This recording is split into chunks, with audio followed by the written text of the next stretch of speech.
Bonjour et bienvenue à vous, chers amis, dans cette nouvelle partie de vidéo dans laquelle nous allons parler de la notion de div, de nav et puis des sections en particulier. Donc, une section et une division et une nav. Je vais pas utiliser beaucoup de choses, mais on va parler de ces notions-là. Donc, en fait, la section ou bien la nav sont des segments, des portions du document ou bien de l'application web qui possèdent une valeur sémantique particulière, contrairement à des éléments générés comme les spans, comme on verra, ou bien la div, qui ont un rôle totalement neutre et ne peuvent qu'à regrouper d'autres éléments HTML pour les affecter un style CSS commun. Alors vous pouvez après aller chercher genre la définition de ce que c'est que tel que les divs, les spans, les sections, et ainsi de suite. Mais je vais vous faire un peu un petit résumé dans cette vidéo, cette partie-là. Donc la nav, lui, c'est une section possédant des liens de navigation principaux au sein du document vers d'autres pages. C'est-à-dire, par exemple, si on supposait que ça c'était notre page web, donc cette partie-là où on a notre menu là, ça va par exemple correspondre à une nav ici dans notre page. Et aussi, on va parler après de section qui est une section générée regroupant un même sujet, une même fonctionnalité de préférence avec un en-tête ou bien section d'application web. C'est-à-dire quoi? Cette partie par exemple, toute cette partie ici qu'on voit ici avec ces informations-là, on va être regroupés par exemple dans une section. Mais on verra maintenant comment ça va se passer. Donc les divs, eux, ils sont des conteneurs et on verra tout ça. Alors donc, je pense que j'ai démarré notre projet. Voilà, on s'était arrêté à ce niveau. Ce qu'on va faire, c'est quoi?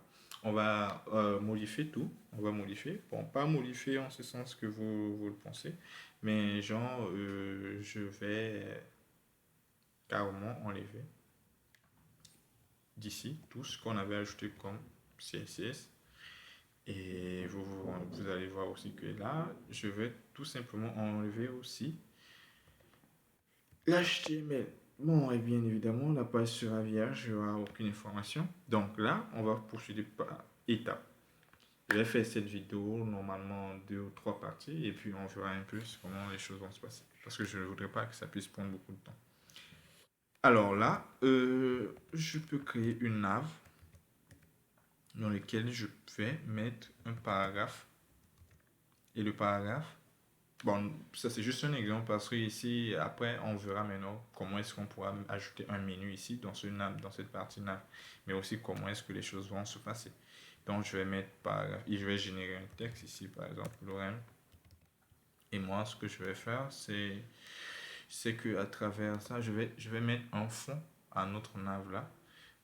Je vais mettre nav. On avait vu qu'on pouvait sélectionner l'élément par son nom. Je vais mettre un background color, je vais mettre ouais,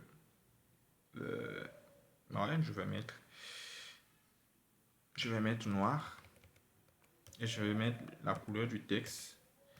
La couleur du texte, je vais venir ici, je vais mettre P, je vais changer la couleur en couleur blanche pour voir. Bon, je vais mettre white, comme ça c'est beaucoup plus simple. Voilà, pour pouvoir voir carrément le texte. Voilà, super. Donc on voit que notre texte il est là et notre nav lui il occupe toute cette partie de la page là.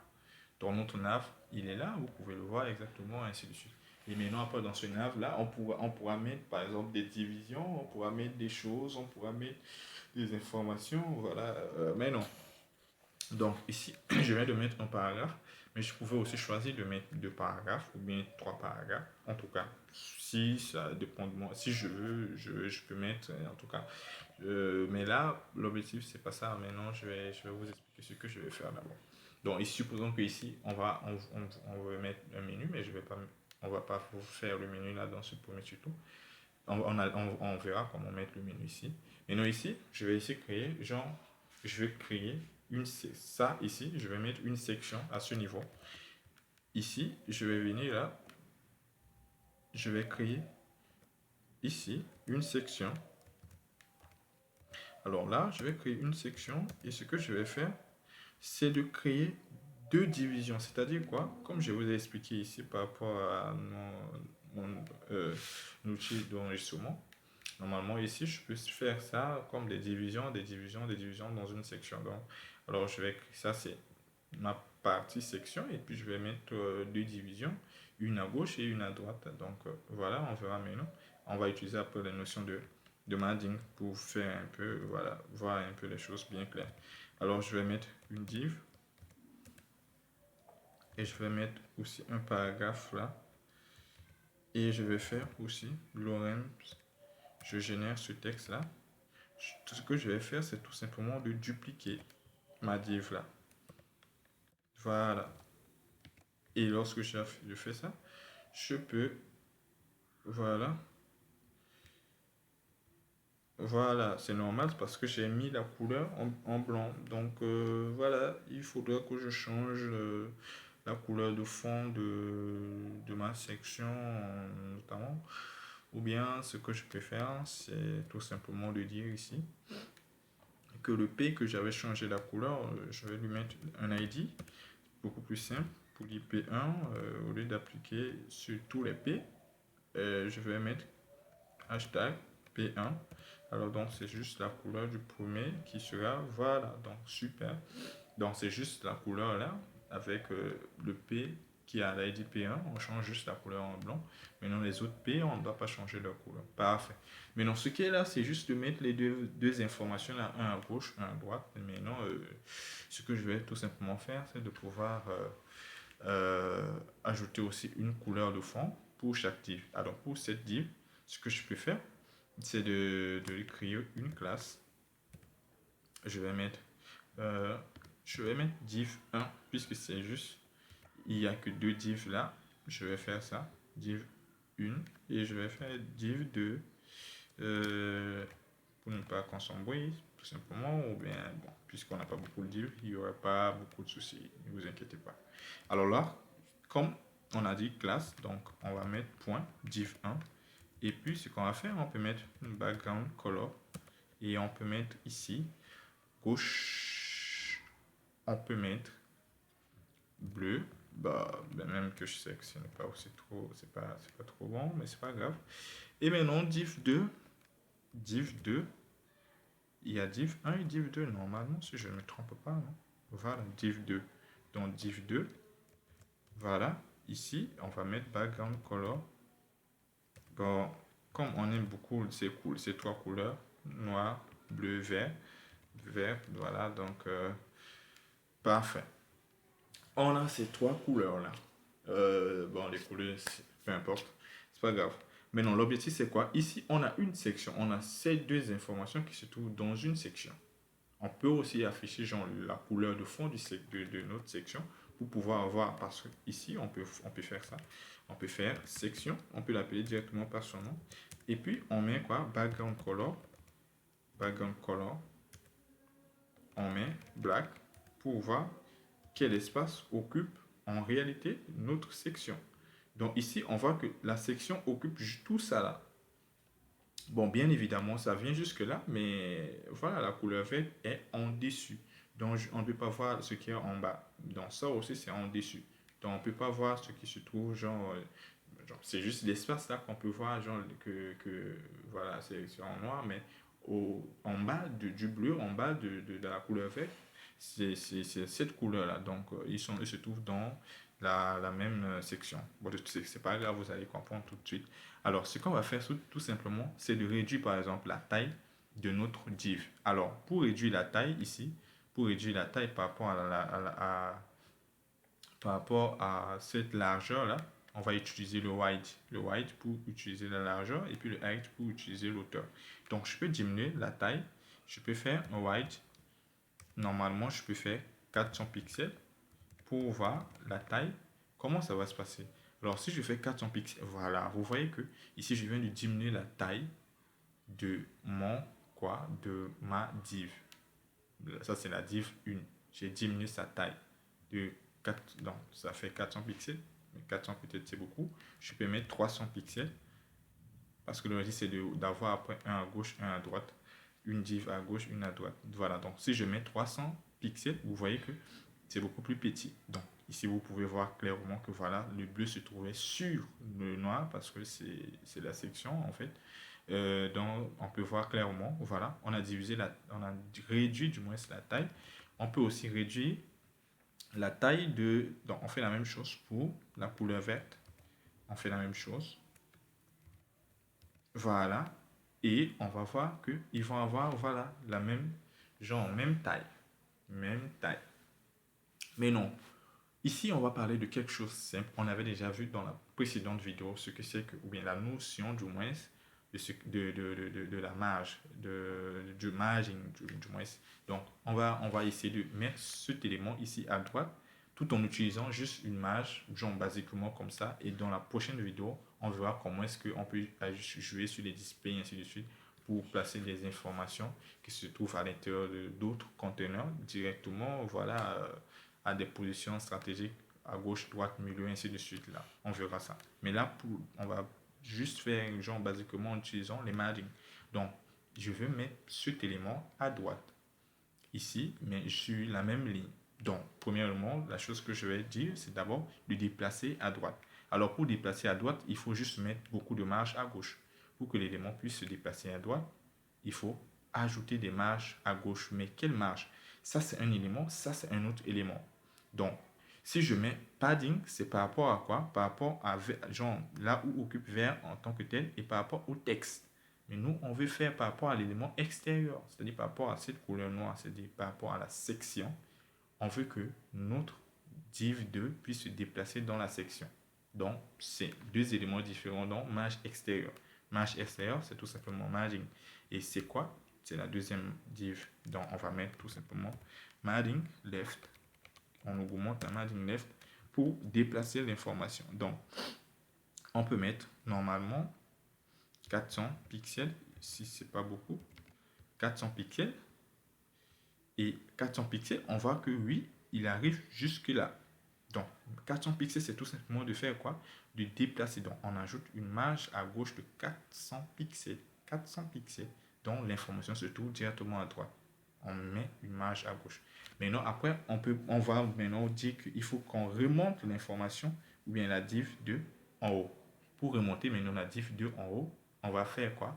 On va, ici, quand on met une margin top, si c'est positif, si c'est une grande valeur, on va voir que l'objet va descendre, ça va descendre, ça va descendre, parce qu'on augmente la marge en haut.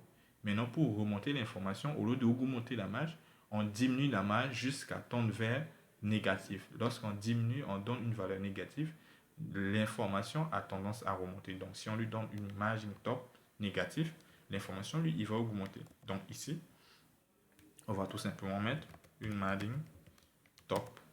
On peut mettre 50 pixels pour voir déjà où est-ce qu'il va atterrir.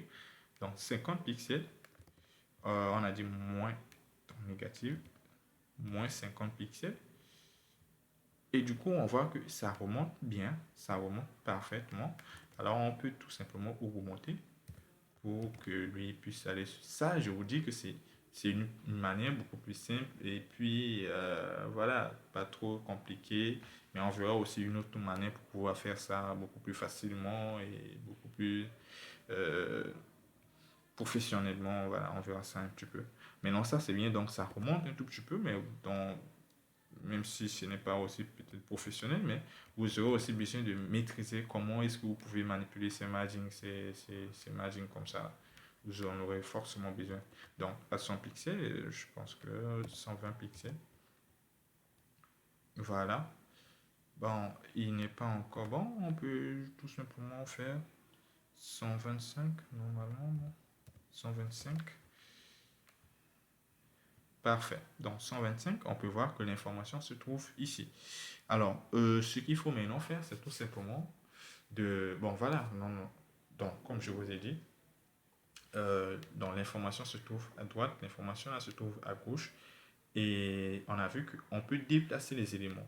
C'est tout simplement pour appuyer les notions de margin et padding qu'on avait vu, pour que vous puissiez voir un petit peu l'importance de ce que ça peut avoir Donc, vous pouvez voir que vous pouvez genre, subdiviser des pages juste avec ces notions de margin padding. Ici, je peux aussi créer une chose ici, une section là, ou bien du moins une section, ou bien une div que je vais ajouter juste ici, ou bien je peux, en tout cas, je peux subdiviser ma page juste avec cette notion de margin et de padding là. Je peux subdiviser ma page, je peux mettre un menu ici en haut, ou bien à gauche, à droite, ou bien où ce que je veux, je peux le mettre. Et je peux déplacer les éléments en utilisant les margin et le padding. Là, sans problème. C'est possible, vous pouvez le faire, rassurez-vous. Alors, donc là, ici, ce que je peux faire maintenant, c'est d'enlever juste la couleur de fond qu'on avait mis ici. Donc, la couleur de fond, là, le noir de la section, ce n'est pas intéressant. Voilà. Là, au moins, voilà, c'est à l'aise. C'est quand même, ça fait au moins quelque chose. Donc, on peut faire quelque chose comme ça avec le padding. Les padding, vous pouvez le faire. Et dans la prochaine vidéo, on verra maintenant comment est-ce qu'on peut traiter, ajouter un menu. Comment est-ce que ça va se passer. Mais avant même de finir cette vidéo, on va mettre un petit peu d'image interne, genre des paddings. Parce que là, quand le texte commence dès le bout, là, c'est pas lisible, comme vous pouvez le voir. Donc, ce qu'on va faire, c'est tout simplement de mettre des padding. Padding, on va mettre 5 pixels. Voilà. Normalement, ça c'est div 2. Padding 5 pixels. Vous voyez que voilà, le texte se déplace là. Donc, on fait la même chose pour tout le monde. Padding 5 pixels pour div 1 aussi. Et je vais aller dans nav. Je mets aussi padding. Et parfait. Le tour est joué. Alors, là, en mettant le padding, ce qui se passe, c'est quoi? Lui, il s'augmente et puis il vient toucher celui-là. Donc, ce qu'on peut tout simplement faire, c'est de lui mettre un peu d'hommage en haut pour le faire descendre justement la div 1. Donc, on peut lui faire genre une padding. En tout cas, dans cette vidéo, on va tout simplement parler de ces deux notions-là. Et dans les autres vidéos, on verra maintenant comment est-ce que les choses vont se passer. Donc, on peut choisir de mettre, voilà, 10 pixels. Je pense que c'est pas beaucoup. Je peux mettre 30 pixels pour qu'il puisse avoir, genre, la même position que l'autre, normalement. 40 pixels, on va essayer. Je pense que c'est pas encore bon.